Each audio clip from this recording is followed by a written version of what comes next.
Bonjour et bienvenue à Tatami. Mesdames, Messieurs, on va vous proposer 3 sujets dans cette émission. D'abord, on ira à la Padoua Buldeuse pour le premier Ndogu di Ndogu loo xam ne c'est la 15e édition, c'est-à-dire premier Ndogu au niveau de cette émission, mais 15e édition organisée par Sakku Xam Xam de notre ami Amadou Gueye, Sensei Amadou Gueye, qui est l'élève de Maître Pape Sène. On va vous proposer ensuite celui de Maître Abdoulaye Sène, Abdoulaye Ngoyen Sène, à la piscine olympique. mu nekk loo xam ne am na solo ndax ay ñaan kese la, surtout en cette période de Ramadan. Jeexale émission bi par l'Assemblée générale de la Fédération sénégalaise de judo. mu nekk une assemblée générale ordinaire avec le président Babacar Ngom. Loolu yëpp def le bilan de la situation du judo. Am na si solo trop, et dans cette émission de Tatami, on vous donnera souvenir, un autre sujet qui vous permettra de voir des choses comme le judo, comme le taekwondo, et je vais vous proposer le taekwondo avec un combat de Balla Dieye. Mesdames, Messieurs, restez avec nous, ne quittez surtout pas, je reviens dans un instant après ceci. Les arts martiaux en période de pause à cause de ce mois béni de Ramadan, Ramadan Moubarak à tout le monde, ñu ngi leen di baalu àq di baal àq ñëpp yàlla def jàmm ba ñu génn si alhamdulilah rabbil alamin te yàggatul xam naa ni fii ak quelques jours rek ñu daal di koor mu nekk loo xam ne di ñaan yàlla nangul ñu liñ ko jaamu ak li ñuy woor yëpp yàlla nangu ko bàyyi fi ñëpp ay ati. Alors tout de suite on va à la Padoua Buldeuse. Alors si yoon bi ñu dem fekk fa nit ñi macha allah que des budoka nag ña fa nekk ñëpp ay karatéka lañu, ñiy jógee Touba ñiy jógee dans les autres clubs de Dakar te loolu dañ koy rafetlu di jaajëfal bu baax maître Amadou Gueye ki nga xam ni moo tax club Sakku Xam Xam am. Alors buñ ko laajee sax Sakku Xam Xam sakku à la recherche de la connaissance mooy loolu mooy ki nga xam ne moo am pas-pas am kii pour defar club bi. Amadou Gueye nag di élève Pape Sène, maître Sène Pape du dojo ACAPES des Parcelles Assainies muy nekk ñoo xam ne ñu baax lañu ñoo ñëpp di ngeen leen dégg ku si nekk dinañ wax tuuti rek ci émission bi. Alors li ñu gën a neex mooy ñi jóge Touba ñëw fekkee si ñuy ay élèves yoo xam ne am na solo trop di nuyu di ziar waa Touba yëpp. waaw Touba moom incha allah danañ fa doxantu. xale bu loxoom setee rek mën a bokk ak ay mag donc kon encore une fois Amadou jërëjëf encore ñi ngi sant bu baax ay waajuru Amadou man ñooñu laay war a sant bu baax toujours ma koy wax muy papa mooy ak yaayam maa leen di sant encore bu baax a baax. dañuy santaat bu baax di gërëm parce que am na yoo xam ne bu la ko yàlla mayee da nga ko war di sant parce que yombul. waaw damay wax xale yi toujours ma ne leen léeg-léeg nga am dara waaye doo xam valeur am waaye bés boo ko ñàkkee ngay xam valeur boobu lan la doon jëriñ kon nag ñun yàlla daf ñu jagleel ñu am saal boo xam ne kenn du catu sa bopp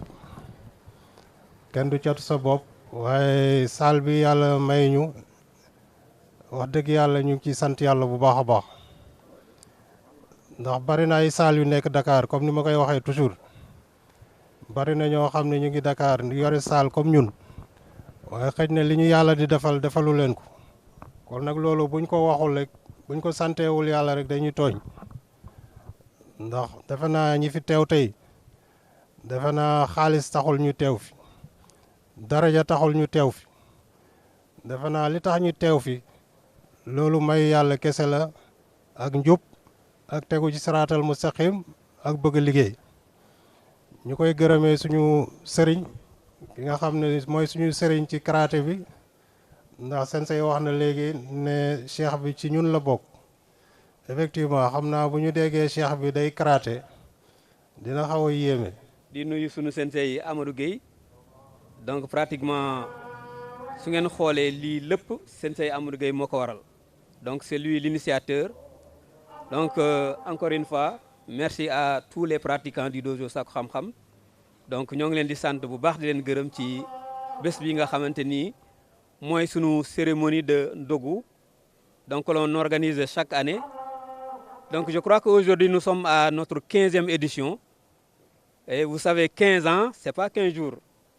donc 15 ans ñuy organiser lii encore une fois bravo à tous les participants on a fait cette organisation par notre propre moyen, on n'a pas de subvention ni rien du tout, c'est par rapport à notre moyen, par rapport aux cotisations qu'on a fait cette organisation-là. Encore une fois, bravo et superbe. Je ne cesse de le dire, hein, on est une association maintenant, hein, on est l'APRADOS, Association des pratiquants du dojo Sakku Xam-Xam Karaté Club. Quand on dit association, c'est-à-dire qu'on a un objectif. On est là tout le monde, on a un objectif et on travaille suivant un programme. Donc l'association a un programme. Cette année, vous avez vu le programme. On l'a fait religieusement durant le mois de Ramadan. Donc on a eu des cérémonies de récital de Coran.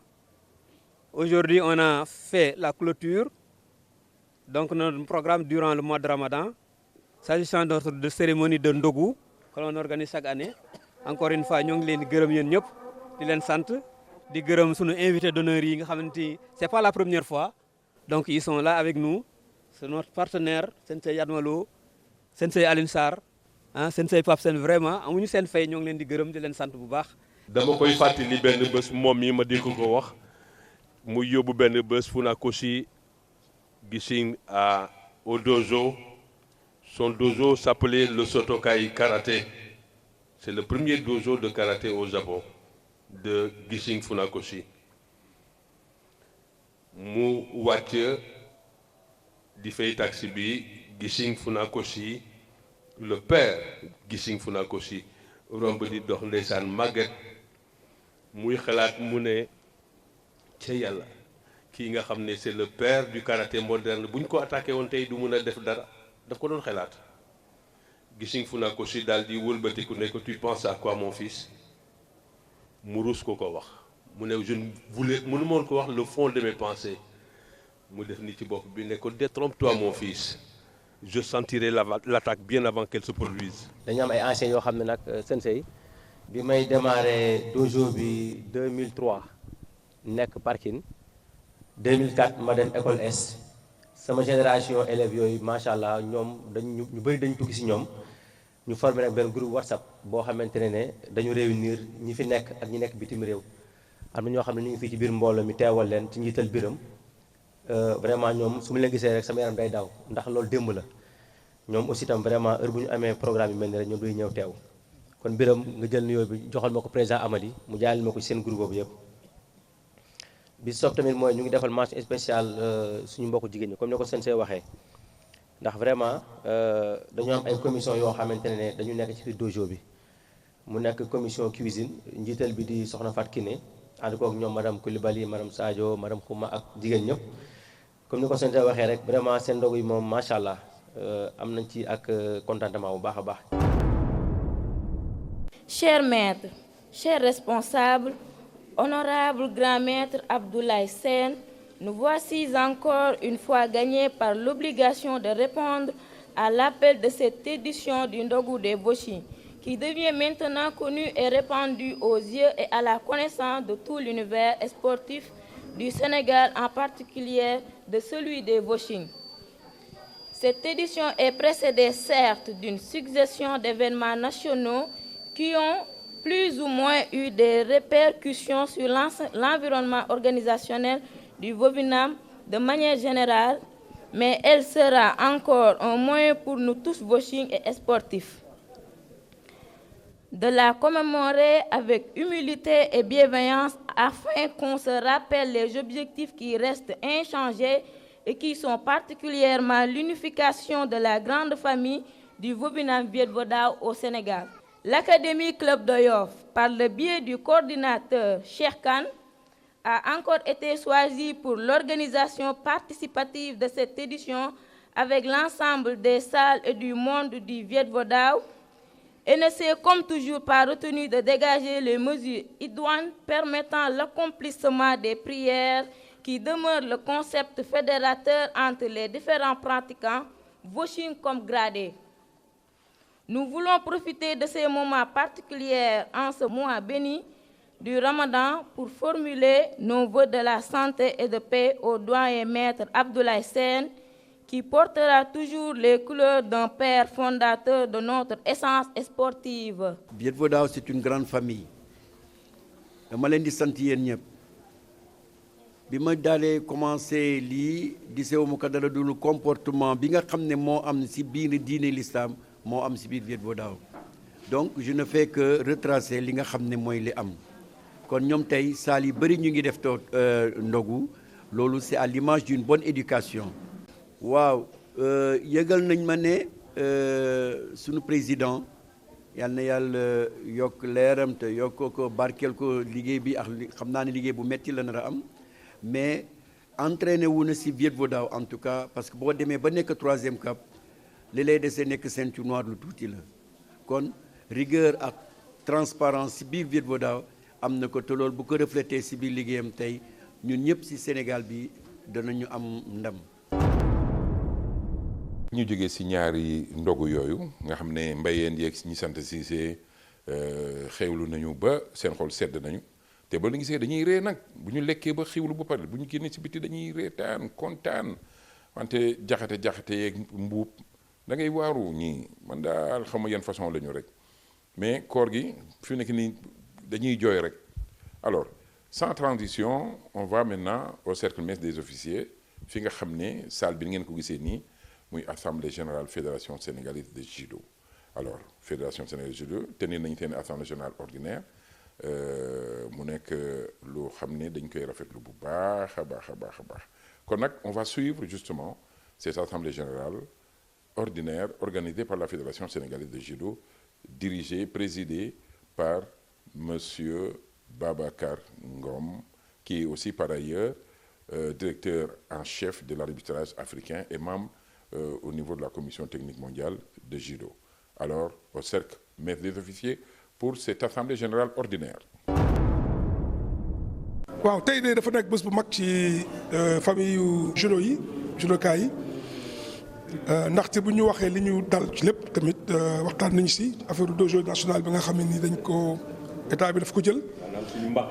suñu makkaan bi nga xam ne ni moom la moom suñu bopp ci lañ doon liggéey. foofu siège bi fa la nekk fa la ñuy entraîner xale yi ndaw ndawaan yi tuuti tànk yi fa la ñu doon entraîner ñu préparer leen ba ci cadets yeeg juniors yëpp ak seniors yi fa la ñu doon def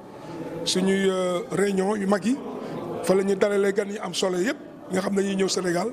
loolu nag la état bi nangu bu ñu ko nangoo pare état bi dafa def loo xam ne ni daf ñu xaw a jaaxal ndax joxuñu fuñ jëm. nga defee nag léegi marchandise ba fa nekkoon yëpp bagage yëpp matériel yëpp dañ ko mujj génnee di ko dénkaane. ba tey jii matériel bi nag matériel boo koy génne di ko déplacer dugg ci camion di wàcc dana am moment yoo xam ne ni dafay xaw doy waar. ñun fu ñuy jooytoo rek dañu am na ñu déglu su ñooñu yëpp d'accord nañ ne mbir mi dañ ci war a jóg taxaw ci lu gën a gaaw ndax dañu war a dem Jeux olympiques am nañu ay qualifiés mais dañu am aussi li nga xam ne lu am solo la mooy les Jeux olympiques de la jeunesse.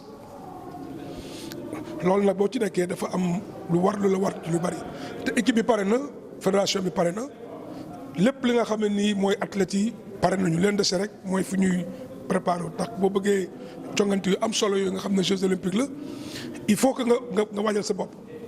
waaj bi fan la fii la sa dëkk wala nga génn ci bitim réew ñun génn demoon bitim réew moo ñu xawoon gënal laaj nañu état bi na ko jox ñu loo xam ne nii rek ak man sama relation yi mu am ak fédération yu mag yi nekk bitim réew. mënoon nañ ci dem foo xam ne du ñu dikkee lu bari du dul xanaa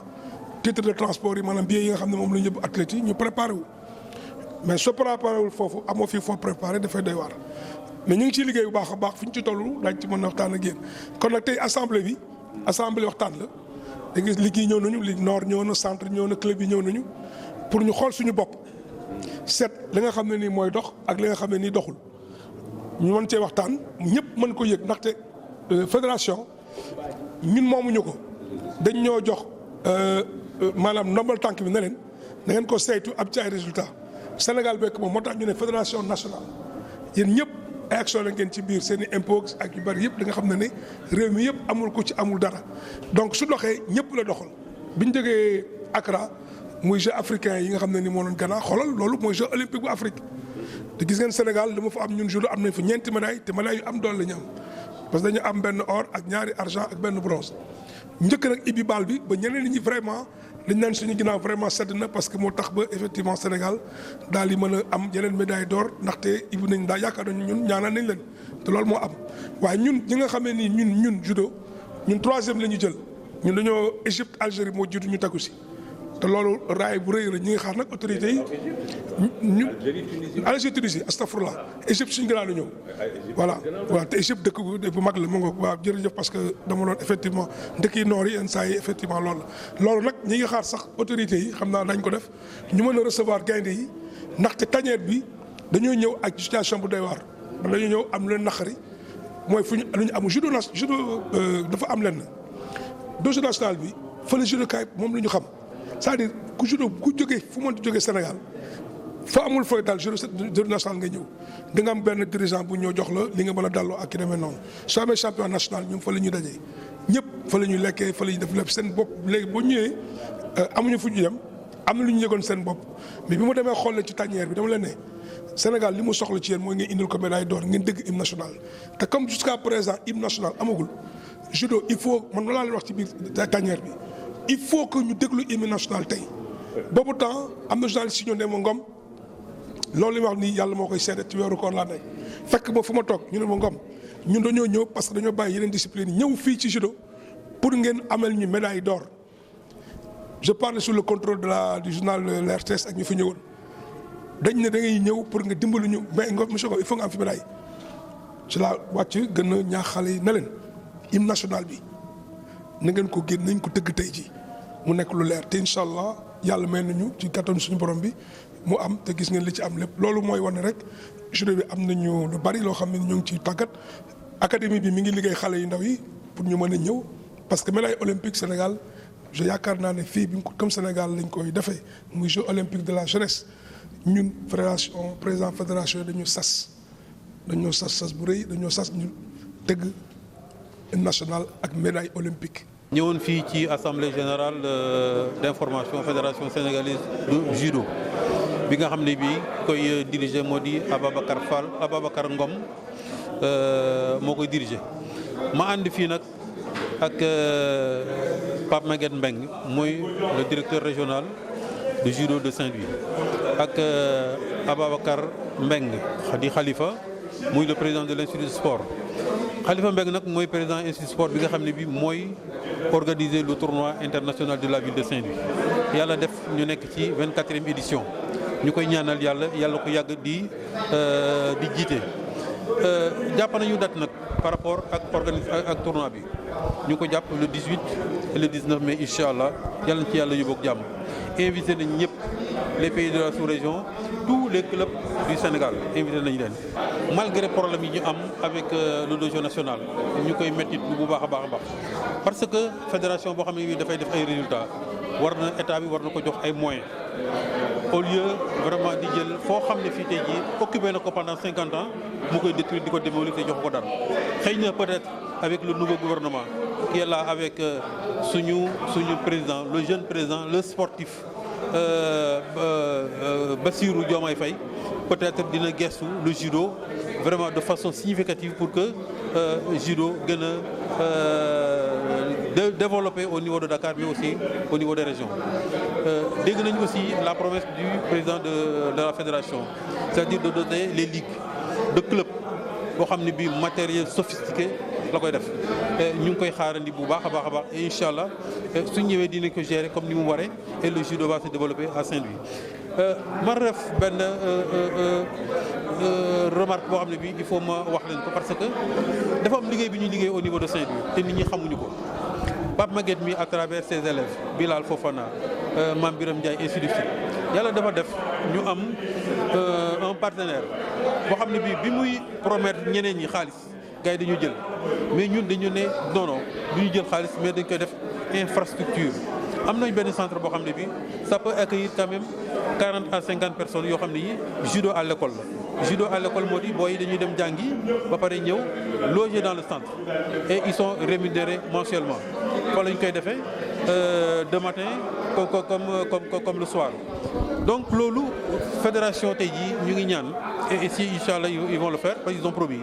de descendre à Saint-Louis et de visiter ce centre mu war na ne ñun avec l'effectif que nous avons pour le mini judo vraiment les JO de 2026 am nañ ci yaakaar vraiment pour am ci ay médailles quoi. C'est une assemblée générale qui nous a permis, nous en tant que membres du bureau exécutif, de revoir et donner un aperçu de toutes les réalisations qu'on a eu à faire depuis qu'on a été élu, il y a 1 an de cela, notamment communiquer sur les résultats techniques des équipes nationales au niveau international, communiquer sur nos perspectives de développement du judo, nos difficultés. Aujourd'hui, nous avons en perspective les Paris 2024, nous avons aussi en perspective les JOJ 2026 et on est là-dessus, on est en train de travailler avec tous les acteurs du judo pour vraiment atteindre ces objectifs, notamment de qualification et de bonne préparation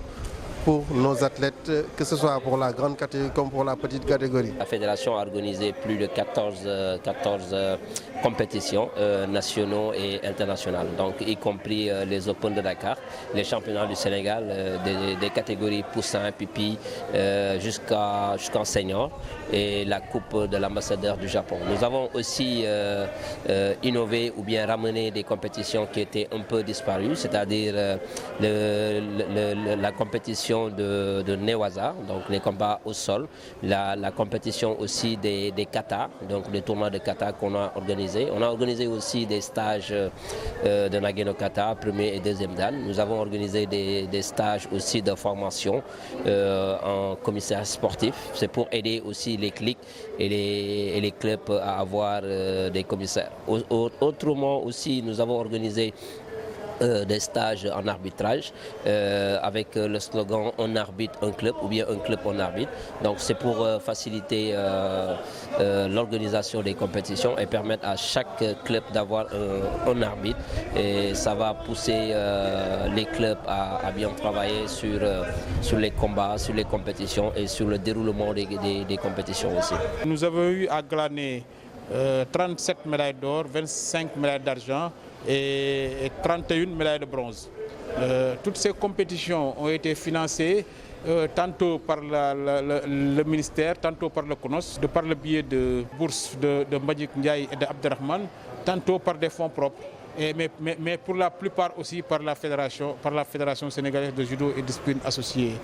Ça nous a permis de glaner toutes ces médailles. En plus, je lance un appel pour plus de considération, plus de préparation, parce que mieux préparé, on aurait pu avoir plus de médailles, même si c'est vraiment satisfaisant. Je vais vous proposer ce combat de Balla Dièye. Balla Dièye, qui a été président de la Fédération sénégalaise de taekwondo avant de céder le poste pour Babacar Fall, qui est en train de diriger cette fédération. Alors, souvenir pour souvenir, l'INEC, c'était il y a 7 ans. Il y a 7 ans de cela. Quand nous allons suivre le combat.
Quand Balla Dièye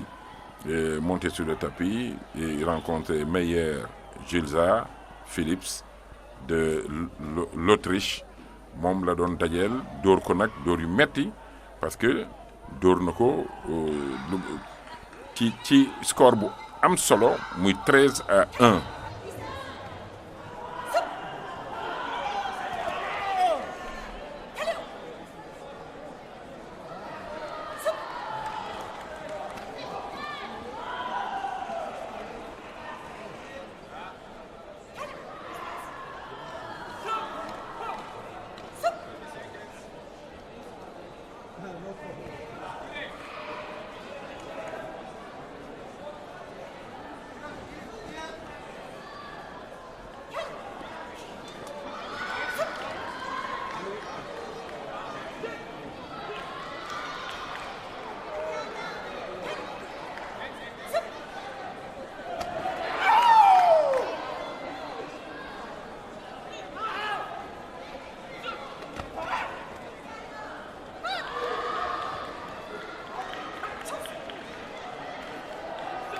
fii la ñuy yem ak yéen seen émission Tatami je vous donne rendez-vous samedi prochain incha allah.